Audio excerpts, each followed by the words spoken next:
الحمد لله وكفى وسلام على عباده الذين اصطفى أما بعد أعوذ بالله من الشيطان الرجيم بسم الله الرحمن الرحيم ما كان للنبي والذين آمنوا أن يستغفروا للمشركين ولو كانوا أولي قربى صدق الله العظيم. بزرگ دوستو، رات تراویح میں 11:15 پارے مکمل ہوئے. قرآن کی تلاوت میں ایک آیت پر سے ہمارا گزر ہوا، ما کان للنبی والذین آمنوا ان یستغفروا. اس آیت کا شان نزول یہ ہے کہ اللہ کے نبی صلی اللہ علیہ وسلم کے چچا ابو طالب یہ آپ کی بہت خدمت کرتے تھے، آپ کی بہت حمایت بھی کرتے تھے اور آپ کی پوری دیکھ ریکھ کرتے تھے. اللہ کے نبی صلی اللہ علیہ وسلم کے پاس کفار مکہ نے آ کر کہا کہ محمد صلی اللہ علیہ وسلم ایک اللہ کی طرف بلاتے ہیں اور بقیہ خداؤں کو جھٹلاتے ہیں، آپ ان کو اس کام سے روک دیں. ابو طالب نے بیٹے کو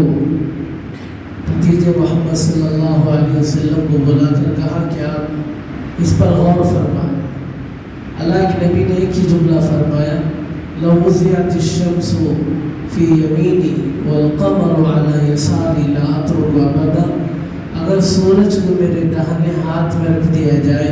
اور چاند کو میرے بائیں ہاتھ میں رکھ دیا جائے اور دنیا کی تمام دولتوں کو میرے ٹھوکروں پر ڈال دیا جائے، تب بھی میں ایک اللہ کی طرف بلانے سے کبھی باز نہیں آؤں گا. میری زندگی کی آخری سانس تک امت کو ایک اللہ کی طرف بلاتا رہوں گا. ابو طالب نے کہا ٹھیک ہے،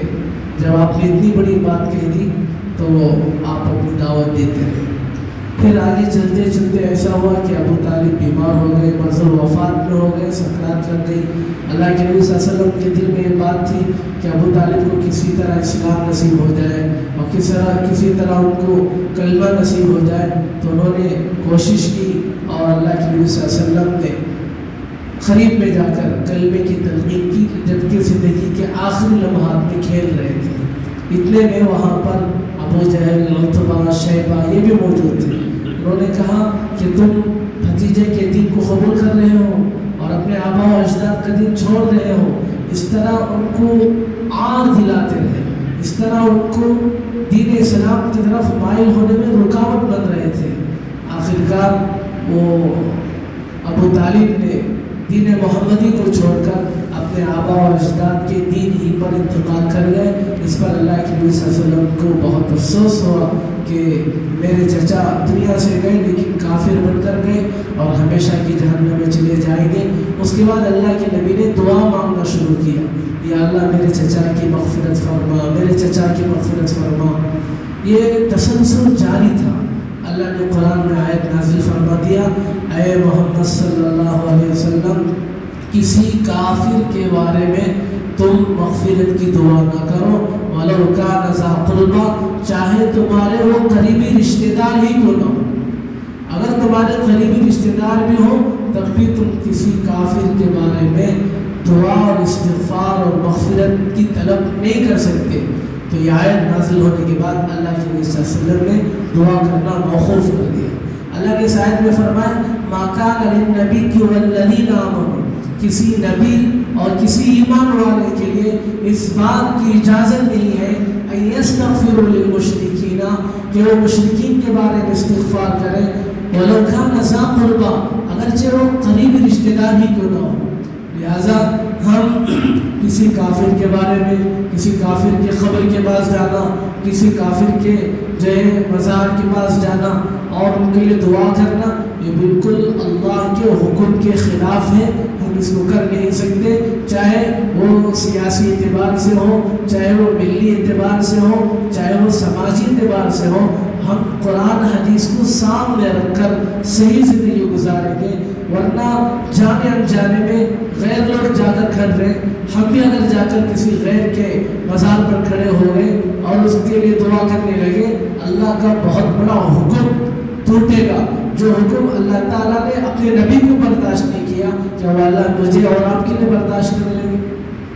تو میرا اس آیت کے اندر اللہ تعالیٰ نے یہ حکم جاری فرمایا۔ اسی کے چند آیتوں کے بعد سورہ یونس شروع ہوا۔ سورہ یونس میں ہم نے ایک آیت پڑھی، الا ان اولیاء اللہ لا خوف علیہم ولا هم يحزنون الذين آمنوا وكانوا يتقون لهم البشرى في الحیاة الدنیا وفي الآخرة۔ اس آیت میں اللہ فرماتے ہیں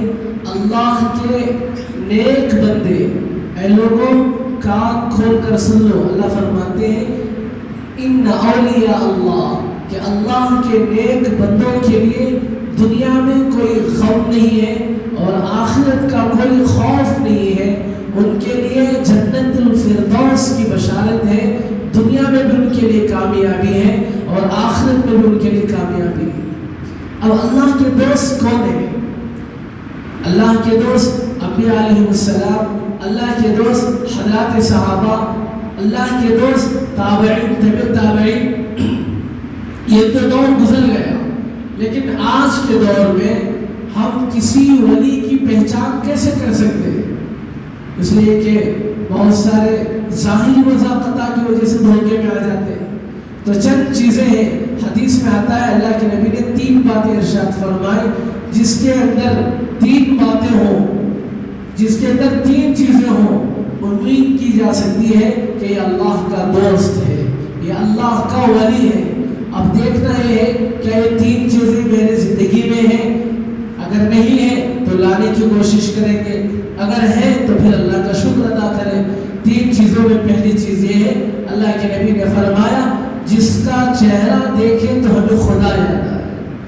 جس کا چہرہ دیکھ کر ہمیں اللہ کی یاد آئے، کیا اس کی معصومیت ہے، کیا اس کی عبادت ہے، کیا اس کا رونا ہے، کیا اس کا تڑپنا ہے، کیا اس کے چہرے کے اندر کتنی نورانیت ہے۔ چہرہ دیکھ کر دل، آدمی کے دل پر ایک اثر پڑے، چہرہ دیکھ کر آدمی کے دل پر ایک ضرب لگے، تو پھر سمجھ میں آتا ہے کہ یہ اللہ والے کا چہرہ ہے۔ 3 باتوں میں پہلی بات یہ ہوئی۔ دوسری بات اللہ کے نبی نے فرمایا جس کے کاموں کو دیکھ کر ہمیں آخرت یاد آتا ہے،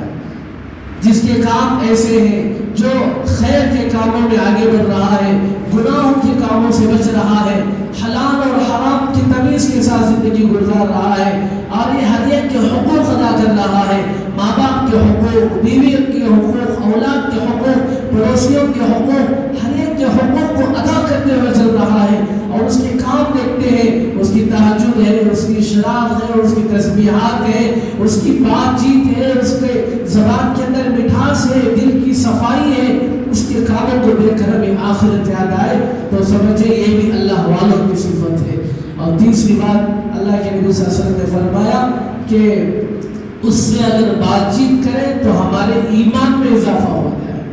اگر اس میں بات کا موقع ملا تو 4 باتیں ہم نے سنی، اس کے پاس 5 منٹ ہم نے بیٹھے، لیکن میرا دل ایمان سے تازہ ہو گیا، میرا دل ایمان سے بھر گیا اور میرا دل اس کی باتوں سے متاثر ہو گیا۔ تو یہ 3 چیزیں جس بندے کے اندر پائی جائے، جس کا چہرہ دیکھ کر خدا یاد آئے، جس کے کاموں کو دیکھ کر آخرت یاد آئے، اور جس کی گفتگو اور باتوں کو سن کر میرے ایمان میں اضافہ ہو جائے، اللہ کے نبی صلی اللہ علیہ وسلم نے فرمایا یہ اللہ کے دوست ہوا کرتے ہیں، تم ان سے دوستی کرو، تم ان سے اپنے تعلقات بنائے رکھو، تاکہ اس کا چہرہ سے تمہیں خدا یاد آئے، اس کے کاموں سے تمہیں آخرت یاد آئے، اس کی باتوں سے تمہارے ایمان میں اضافہ ہو، تو پھر آپ کی آخرت بنے گی جیسے وہ ولی اللہ ہے تم بھی ولی بنیں گے۔ اور ایسے اولیاء پر اللہ نے فرمایا دنیا کے چھوٹنے کا ان کو کوئی رنج نہیں ہوگا، اور آخرت کا ان کو ذرا برابر بھی کوئی خوف نہیں ہوگا، وہ مطمئن رہیں گے، موت سے نہیں گھبرائیں گے، قبر سے نہیں گھبرائیں گے، کفن کا کپڑا پہن کر لیٹنے سے نہیں گھبرائیں گے، بلکہ چہرہ حشاش بشاش رہے گا۔ جیسے حضرت ابو دجانہ رضی اللہ عنہ صحابی رسول ہے، آخری وقت ہے، ایک صحابی آئے پوچھا کہ آخری وقت ہے، سکرات کا وقت ہے، چند منٹ میں تم دنیا سے جا رہے ہو، لیکن تمہارا چہرہ 14ویں رات کی طرح چمک رہا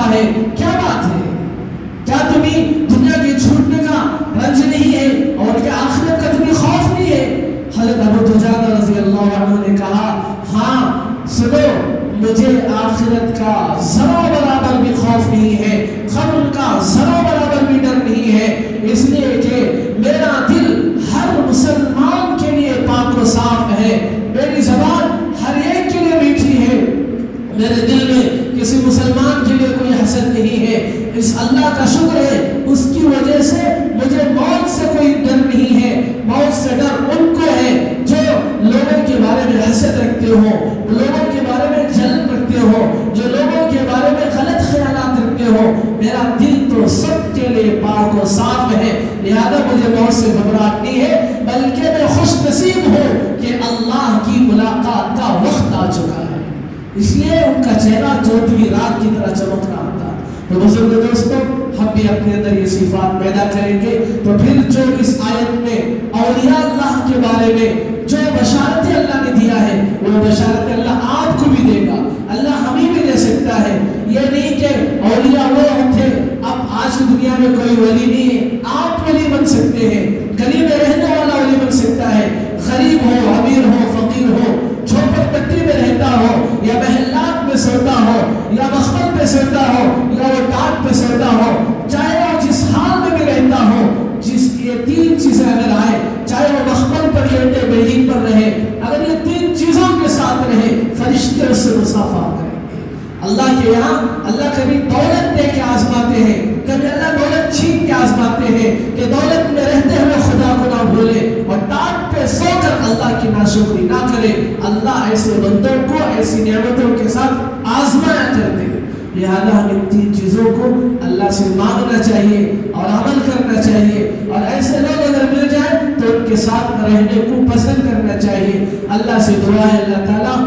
مرنے سے پہلے ہم سب کو ولی کاملین میں اللہ شامل فرمائے، اور یہ تمام مصداق جو قرآن کی اس آیت میں بیان کیے گئے ہیں اللہ مجھے اور آپ کو اس میں جو ہے شامل فرمائے، اور اللہ تبارک و تعالیٰ میرا اور آپ کا شمار اولیاء میں فرمائے، اور کل قیامت کے دن اولیاء میں اللہ ہمارا حشر فرمائے۔ آمین و آخر دعوانا الحمدللہ رب العالمین۔ اللهم صل على سيدنا شفيعنا حبيبنا مولانا محمد وبارك وسلم۔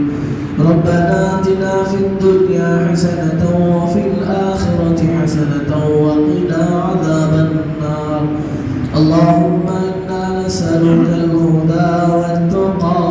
والعفاف والغنى، اللهم اكفني بحلالك عن حرامك وأغنني بفضلك عمن سواك۔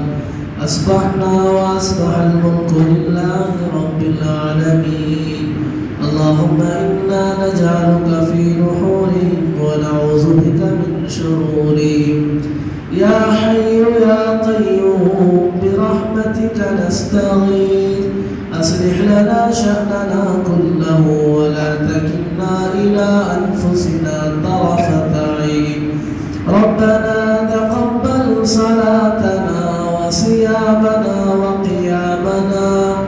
اللهم وفقنا لما تحب وترضى، صلى الله تعالى وسلم على خير خلقه محمد وآله وصحبه أجمعين برحمتك يا أرحم الراحمين، والحمد لله رب